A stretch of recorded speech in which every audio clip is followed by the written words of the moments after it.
This video is about the mechanism of migraine. What is going on inside your head?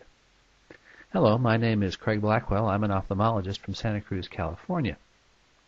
Migraine is a remarkably interesting subject in medicine.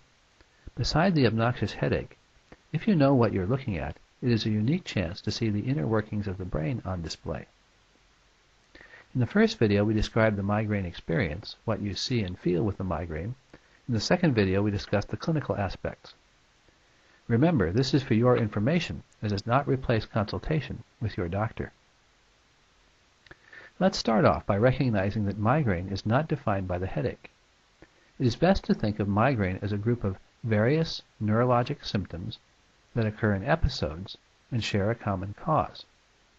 A headache is usually involved, but not always, and migraine appears to be inherited.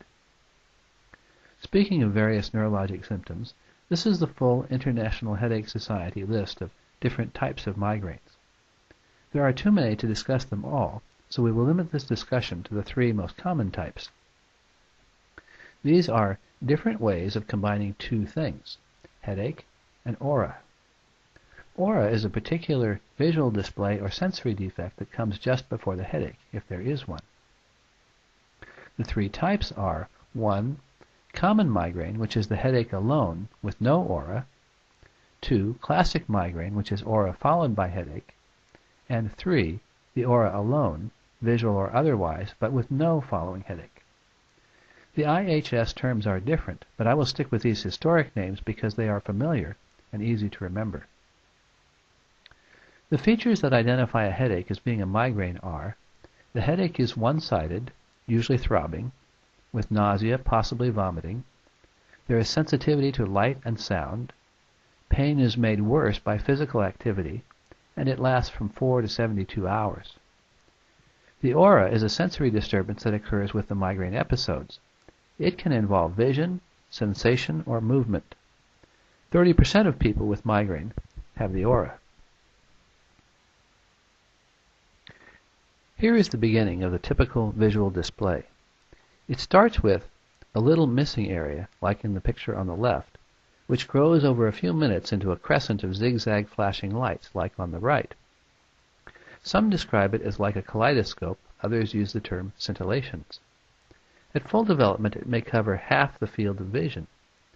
Within the crescent, there is an area of vision that goes missing, that is called the scotoma. Note that it involves the same half of vision in both eyes. After 15 to 30 minutes, sometimes longer, the flickering lights gradually fade away and vision returns. Rarely there can be a blackout of vision, but that must be distinguished from other worrisome causes like stroke. Some people have an aura that is not visual. Instead, it involves sensations of numbness and tingling that march down the arm, or numbness of the hand or around the mouth. In the accompanying videos, we will explore the clinical aspects of migraine, but in this one, we are going to concentrate on the mechanism. To understand migraine, we will need to get acquainted with the brain. In this side view, you can see the brain is divided into lobes. For example, the frontal lobe, parietal lobe, occipital lobe, etc. Within each lobe, there are areas which are specialized for a particular function. For example, in the back of the frontal lobe is the part that controls movement. In the front of the parietal lobe is the part that serves sensation. In the far back of the brain is the occipital lobe, which processes vision. The brain is also divided into right and left halves. You may already know that the right side of the brain controls the left side of the body. Here is how that right and left division works with vision. You can see in the diagram how an object in the left half of vision projects to the right side of the retina in each eye. The optic nerves carry that information to the visual part of the brain, the occipital cortex, maintaining the right and left division of information.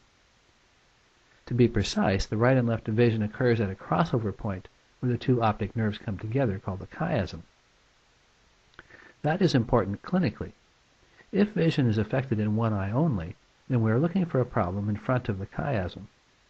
If vision from both eyes is involved, like a migraine or stroke, then we know the problem is behind the chiasm somewhere in the brain, on the opposite side of the vision defect.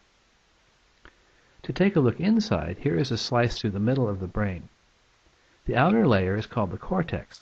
It contains the bodies of the nerve cells that make up the brain. It is also called the gray matter. Each nerve cell sends out a long process called an axon that connects to and communicates with other nerve cells. The axons make up the central white matter. Taking a piece and getting a closer look, this magnified view of the surface of the brain. For orientation, I have included the skull bone on the top. Inside the skull there are protective layers called meninges, which also contain blood vessels and nerves. It is important to note that these are the pain-sensitive structures in the brain. The substance of the brain itself does not feel pain. Pain signals coming from the meninges are carried by branches of the trigeminal nerve, labeled TGN. These signals travel through the brainstem and then are sent to the pain-sensing parts of the brain. It is important to include this because the trigeminal nerve mediates the pain in migraine, which we will talk about in a minute. Up to a decade ago, the explanation of migraine was essentially vascular. It went like this. A trigger event, commonly stress, caused an artery to spasm, which reduced blood flow to a particular part of the brain. If the vessel supplied the vision part of the brain, that was the cause of the aura and missing vision. After a period of time, the spasm would relax and the artery would dilate, restoring blood flow. But the artery would dilate beyond its normal size, causing the artery wall to be stretched, and that would create the pain. This theory sounded good, but ended up being wrong. Improved research tools revealed a different process, pointing to a neuronal rather than vascular cause. Accurate methods of measuring blood flow in the brain show that blood flow during a migraine attack did not follow the predicted pattern. Yes, with the aura there was a decreased blood flow, but the spread of the aura overlapped boundaries of arterial blood supply in the brain. And vasodilation and increased blood flow did not correlate with the headache. To the contrary, blood flow remains reduced or normal through the beginning of the headache phase. So the old model is gone. Considering the current model, let us realize that it is a work in process and is still got major unanswered questions. In general, the current model has 3 steps. There is still a trigger event of some kind. Then, in people who have an aura, the aura symptoms are caused by an electrical disturbance that spreads over the surface of the brain, called a cortical spreading depression. 3. Pain. This may be the toughest one. There are several theories we will cover in a minute. Remember the cortex as the outer layer of the brain. Since it is composed of nerve cells, you can picture it as constantly abuzz with electrical activity. But sometimes the normal electrical activity can be disturbed. That is the cortical spreading depression we mentioned before. Picture it like the passage of a thunderstorm. A wave of increased electrical activity starts out in a particular spot, usually in the occipital cortex. It spreads gradually forward over the surface of the brain at about 2 to 3 millimeters per minute. After the wave passes, electrical activity in the area behind is significantly depressed. The speed and spread of the electrical excitation exactly matches the progression of the shimmering part of the visual aura. The following area of depressed activity is responsible for the missing area called the scotoma. In this diagram, the cortical spreading depression is starting in the visual cortex where it causes the visual aura, but it could also involve the sensory part of the brain, causing some people to experience numbness and tingling, or it could involve the motor part. As the aura resolves, that is when the headache pain usually starts, if there is one. The next big question is, where does the pain come from? Broadly speaking, there are 2 likely sites of origin. One is the cortex and meninges, and the other is the brainstem. Regarding the cortex, there is more than one theory, but the general idea is as follows. Cortical spreading depression causes inflammation in the meninges, and it directly stimulates the trigeminal nerve. Either one of those things, or both, could cause the pain signals that are carried to the trigeminal nerve in the brain. In the brainstem theory, almost all the sensory information going to the brain must pass through the brain stem on its way to the cortex. Some researchers suspect activation of nerve groups in this critical area could send pain signals directly to the brain, and activated nerve groups could send signals that cause the cortical spreading depression. But there are a number of details still to be filled in here. There is a third cortical pathway that is also important.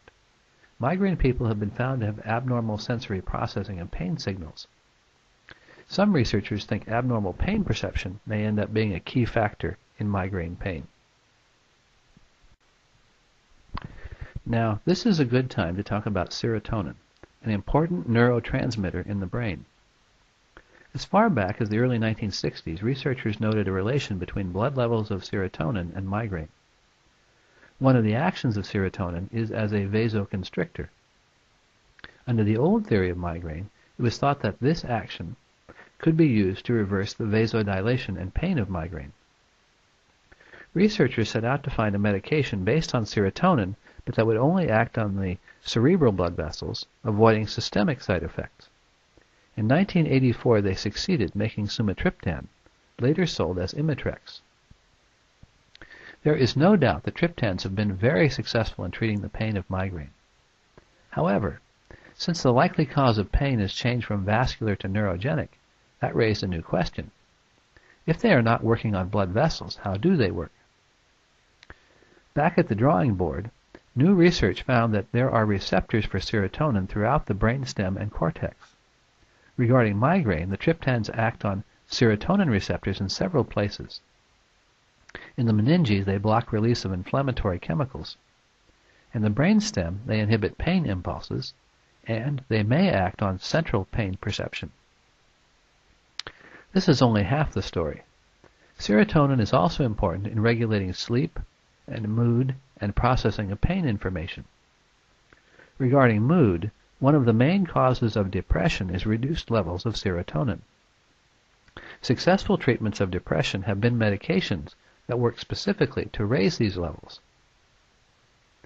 People who have migraine have also been found to have low serotonin levels, specifically decreased baseline levels between migraine attacks, but elevated at the onset and during a migraine. With that in common, it turns out that some of the medications used to treat depression, for example Elavil, can also help prevent migraine. More broadly, one part of current theory of migraines goes like this. In migraine people, the low baseline levels of serotonin makes the brain more sensitive to adding any extra amounts of serotonin. Then, an event like stress causes sudden release of stored serotonin. The extra sensitive brain cells overreact, and on comes the migraine. This is a major area of current research. The other recent development regarding treatment is the discovery of a chemical called CGRP. What it stands for isn't important, but it has been found to have a significant role. Stimulating the trigeminal nerve causes a release of CGRP in the meninges, where it causes inflammation. Administering CGRP intravenously to migraine people recreates their headaches. Treatment with medications that block the action of CGRP are effective at reducing the headache. Some researchers think this is the key step in migraine headache. So if triptans work, why bother with a new medication? The value of CGRP blockers is that they avoid the vascular side effects of triptans. Early trials suggest they are well tolerated and effective, so this is likely to be the next big thing in migraine treatment. As you can see, there is still a lot to learn about this interesting disorder. In the accompanying videos, we look at what you experience with migraine and migraine as a medical disorder.